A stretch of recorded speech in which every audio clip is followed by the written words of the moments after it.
Dear viewers, আসসালামু আলাইকুম। Welcome to Shamim academy.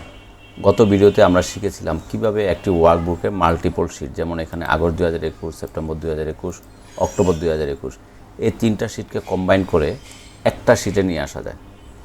আর এই ভিডিওতে আমরা শিখব আমাদের একটি ফোল্ডারে তিনটা মাসের মান্থলি পেশেন্ট ডাটা দেওয়া আছে, আগস্টের ডাটা দেওয়া আছে, সেপ্টেম্বর ডাটা দেওয়া আছে, অক্টোবর ডাটা দেওয়া আছে।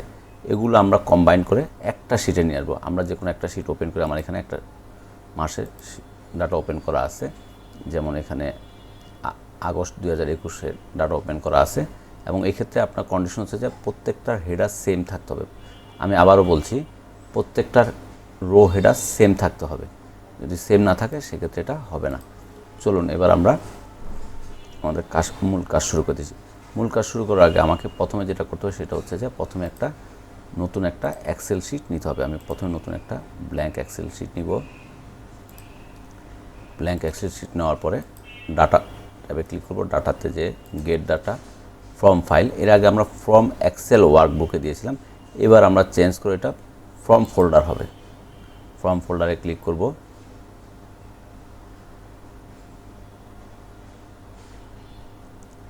ফ্রম ফোল্ডারে ক্লিক করে আমার যে ডাটাটা যে লোকেশন আছে, লোকেশনটা চিনিয়ে দেবো। সেক্ষেত্রে আমার এটা আছে ডেস্কটপের নাম হচ্ছে যে মান্থলি পেশেন্ট রিপোর্ট। এটা সিলেক্ট করে ওপেন দিয়ে দিব।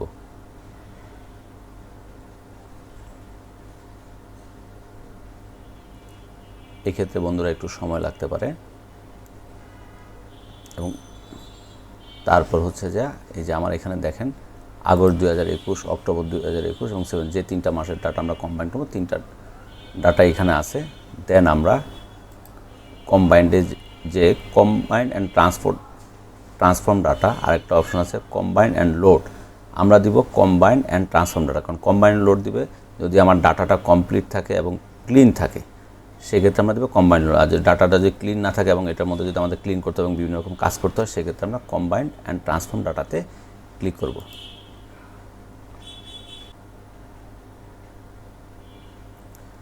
দেন স্ক্রিনে কম্বাইন ফাইল নামে একটা ডায়লগ বক্স ওপেন হবে। এখানে স্যাম্পল ফাইল হিসাবে ফার্স্ট ফাইলটা দেওয়া আছে। আমরা এটা ক্লিক করার পর এটা এখানে প্রিভিউটা আসবে। প্রিভিউ আসার পর আমরা এটা ওকে বাটনে প্রেস করব।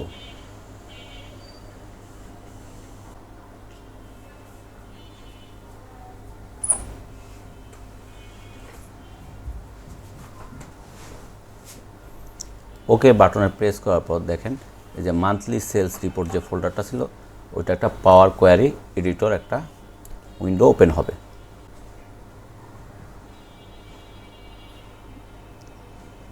দেখেন বন্ধুরা, আমাদের যে 3 মাসের ডাটা ছিল, আগস্ট, অক্টোবর, দেন সেপ্টেম্বর, 3 মাসের ডাটা এখানে চলে আসছে। এখন আপনি যদি এখানে কোনো কিছু কাজ করতে চান বা কোনো কিছু ক্লিন করতে চান বা যে কোনো কিছু করতে চান, আপনি এখানে চাইলে করতে পারেন। যেমন আমি এখানে যদি চাই আমার এই যে এই ঘরটা আমি রাখবো না, অথবা আমি যে কী ডায়াগনোসিস করছে এই ঘরটা আমি রাখবো না, সেক্ষেত্রে এটা সিলেক্ট করে রাইট বাটন ক্লিক করে রিমুভ দিয়ে দিলে এটা চলে যাবে। তারপর আমি হয়তো চাচ্ছি এখান থেকে যে ফার্স্ট নেম এবং লাস্ট নেম এই দুইটাকে আমি মার্জ করে একটা কলামে নিয়ে আসবো। সেক্ষেত্রে দুইটা কলাম সিলেক্ট করব, রাইট বাটনে ক্লিক করব, দেন মার্জ কলামে ক্লিক করব। মার্জ কলামে ক্লিক করার পর মার্জ কলাম নামে একটা পপ আপ তৈরি আসবে। সেই ক্ষেত্রে এখানে বলা হচ্ছে সেপারেটর। এই যে দুইটা কলাম যে মার্জ হবে, সেক্ষেত্রে কী দিয়ে দুইটা সেপারেট করবে, সেক্ষেত্রে আমরা চাচ্ছি যে স্পেস দিয়ে সেপারেট হবে। স্পেস দিব এবং নতুন যে কলামটা এখানে মার্জ লেখা আছে আমরা আমাদের পছন্দ মতো নাম দিয়ে দিব। আমি সেক্ষেত্রে এখানে দিব নেম দিয়ে ওকে দিয়ে দিব। দেখেন বন্ধু, আগে ছিল দুইটা কলাম, এখন নেম নামে একটা কলাম হয়ে সেক্ষেত্রে ওর পুরো নামটা একসাথে চলে আসছে। এখানে ডেটের ফরম্যাট আছে, আপনি চাইলে অন্য ফরম্যাটও দিতে পারেন, এটা আপনার পছন্দ মতো দিবেন। দেওয়ার পরে আপনি যাবেন হচ্ছে যে ক্লোজ অ্যান্ড লোড।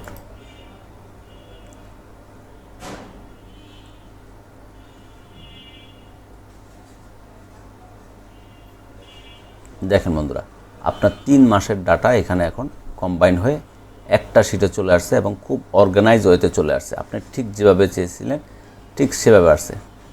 এখন দেখেন এখানে মান্থলি পেশেন্ট রিপোর্ট আছে 260টারও।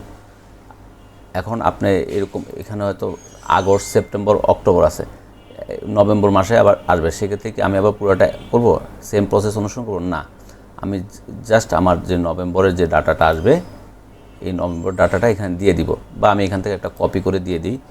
কপি করে এটাকে কপি করে এটা পেস্ট করে দিলাম, পেস্ট করে এটা রিনেম করে এটা আমি নভেম্বর, NOVEMBER নভেম্বর 2021 দিয়ে দিলাম। আমি আবারও বলছি, আপনি যতই এখানে যতগুলো ওয়ার্কবুক অ্যাড করেন না কেন, কন্ডিশন হচ্ছে যে আপনার প্রত্যেকটার হেডিং সেম হতে হবে, প্রত্যেকটার হেডিং সেম হতে। যদি রোয়ের হেডিং, যদি প্রথম রোয়ের হেডিংটা যদি সেম না হয়, সেক্ষেত্রে বন্ধু এটা কিন্তু কাজ করবে না। আমরা এই ফোল্ডারে আবার এটা রাখলাম, জাস্ট এখানে যে রিফ্রেশ যে অপশনটা আছে, রিফ্রেশে ক্লিক করলে আমার এটা রিফ্রেশ হয়ে যাবে এবং নতুন ডাটাগুলো চলে আসবে। যেমন আমার এখানে এখন ডাটা আছে 260টা রো আছে, ক্লিক করার পর দেখেন এখন 274টা রো লোডেড। ভিডিওটি কেমন লাগলো এবং এই ভিডিও থেকে যদি আপনি নতুন কিছু শিখতে পারেন, অবশ্যই তা কমেন্ট বক্সে জানাবেন। এবং আমার দেওয়া প্রত্যেকটি ভিডিওর আপডেট পেতে চাইলে অবশ্যই আমার চ্যানেলটি সাবস্ক্রাইব করবেন। ধন্যবাদ সবাইকে, আল্লাহ হাফেজ, ভালো থাকবেন।